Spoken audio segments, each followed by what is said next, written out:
Ali Latifi is a freelance journalist based in Afghanistan. He joins me now from Kabul. Ali, thanks for doing so. I know it's been difficult there. How are conditions in Kabul?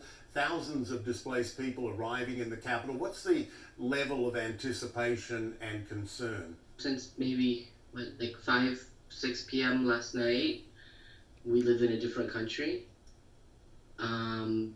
Things have changed. Obviously, things have changed a lot. The fact that Herat and Kandahar were lost essentially in the same day. The two of the biggest cities in the country. Cities that people never would have imagined would have fallen. And it was sort of your last hope, saying that if they weren't able to take over these cities, then they won't make it much further, or they won't make it into the big major population areas. And seeing them make it into those cities, and if you've been to those cities and you understand sort of the historical and the cultural significance of them, seeing those videos and that footage, it really, really affected people. It affected the whole country.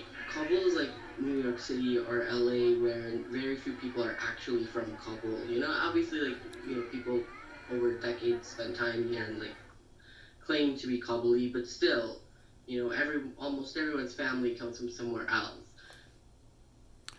Okay, what's important to note is those pictures where you had people with guns, trucks, military gear, machine gun mounted to the back of vehicles.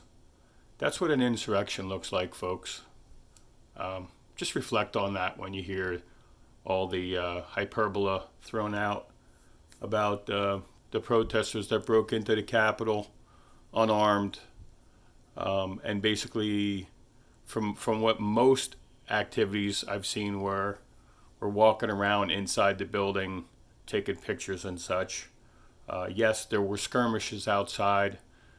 There's always some level of idiocy that goes on.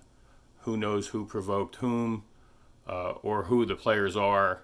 But at the end of the day, an insurrection looks a lot like what's going on in Afghanistan at the moment, slightly more than what happened in Washington, D.C. on January the 6th, in my opinion.